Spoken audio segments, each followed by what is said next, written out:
Metformin is a diabetic medication that is part of the biguanide class of drugs. As the first-line therapy for type 2 diabetes, metformin notably decreases hepatic gluconeogenesis, increases glucose uptake, and increases glucose breakdown. In this video, I'll walk you through my visual mnemonic to remember metformin's clinical use and toxic side effects. Let's get started. First, notice this construction foreman in the center of our scene here. For those of you who aren't familiar with foremen, they're the first-line supervisors in charge of an entire construction crew. Geez, that's a lot of responsibility on one person's shoulders, but our foreman here is up for the job. He's pretty well qualified, you know. In typical foreman fashion, he's trying to get his workers back to work after their lunch break. We'll get back to how he's doing that in a second, but for now, just remember this foreman to peg the drug metformin. Foreman for metformin. Get it?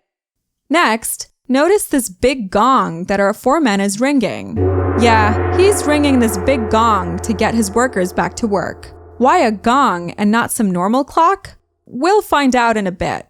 For now, notice how the phrase big gong sounds a lot like biguanides or big gongnides.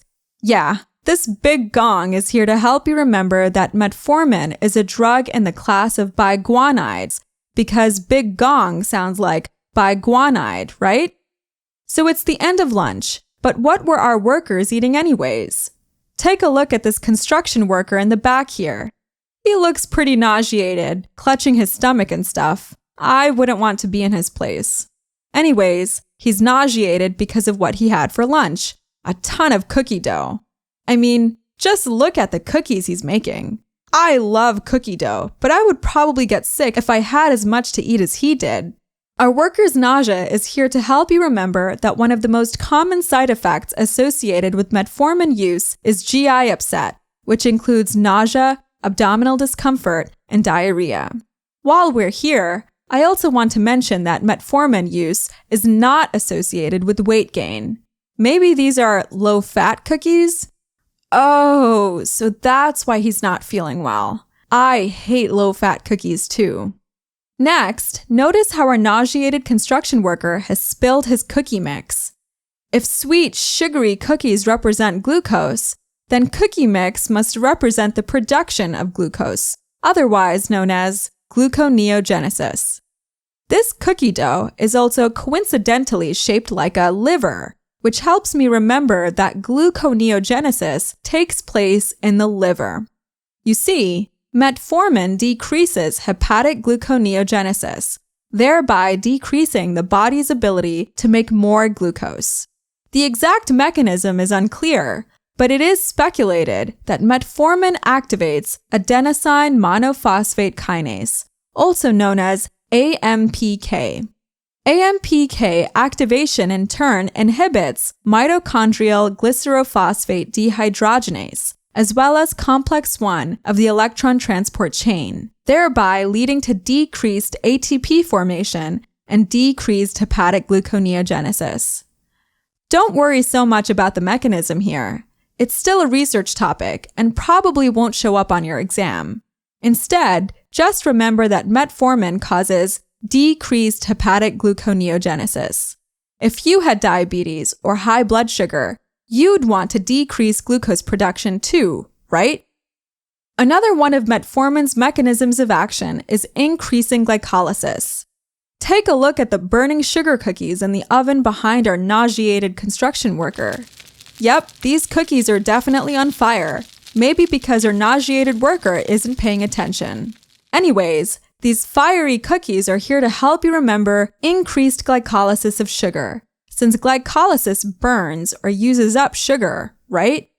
Metformin leads to increased glycolysis in cells, which uses up sugar, so that there's less glucose left in the serum. Makes sense, right? Now, take a look at this other worker in the foreground here.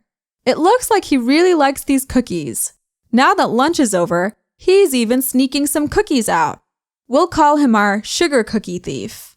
By the way, this worker is taking up these cookies, which makes me think of peripheral glucose uptake. Get it? taking up cookies for increased glucose uptake? And you guessed it, metformin increases peripheral glucose uptake. It mediates this increased glucose uptake by increasing insulin sensitivity, since insulin normally stimulates cells to take up glucose. Recall how patients with type 2 diabetes are insulin resistant. So any drug that can make them more sensitive to insulin is A-OK.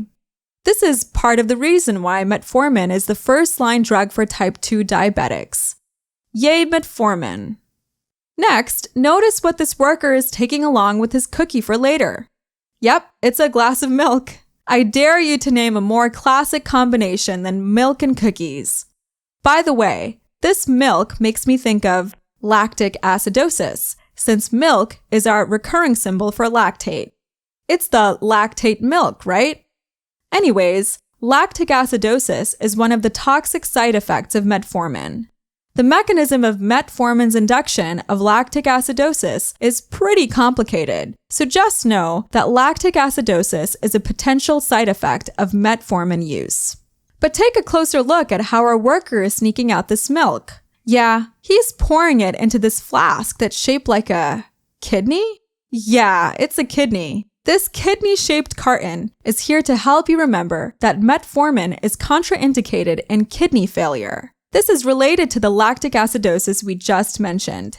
The kidneys play a role in clearing acid and lactate from the blood, so I like to think that impaired kidneys can cause accumulation of lactate. And since metformin causes increased production of lactate, patients with kidney failure are at a higher risk of developing lactic acidosis. Therefore, it's good practice to check kidney function prior to prescribing metformin for type 2 diabetics. Finally, take a look at our cobalt blue clock in the background. Now we know why our construction foreman has been using a big old gong in the first place. It turns out that our regular clock has been broken for some time, and that our foreman needed a new way to get the workers back a-workin'. Anyways, notice how our clock hands are pointing right at 12. A cobalt blue clock pointing to 12 makes me think of cobalamin, also known as vitamin B12, because it's a B12 o'clock. Get it? This B12 clock is here to help you remember vitamin B12 deficiency, another potential side effect of metformin use. The mechanism here is unclear, so just remember this broken cobalt clock at 12 to peg vitamin B12 deficiency on test day. Alright, I'm really full after eating all those sugar cookies. Let's do a quick recap and then get back to work. Metformin is the first-line therapeutic drug used for type 2 diabetes. A drug in the biguanide class, metformin controls blood sugar in several ways. These include decreasing hepatic gluconeogenesis, increasing glycolysis, and increasing peripheral glucose uptake and insulin sensitivity. Notably, metformin can increase production of lactate in the body, leading to lactic acidosis. This is particularly common in patients with impaired kidney function, which is why metformin is contraindicated in renal failure. Other side effects to note are GI upset and vitamin B12 deficiency. Well, that about wraps up this video on metformin. I've got to get back to building more study materials for all you guys out there. Until next time.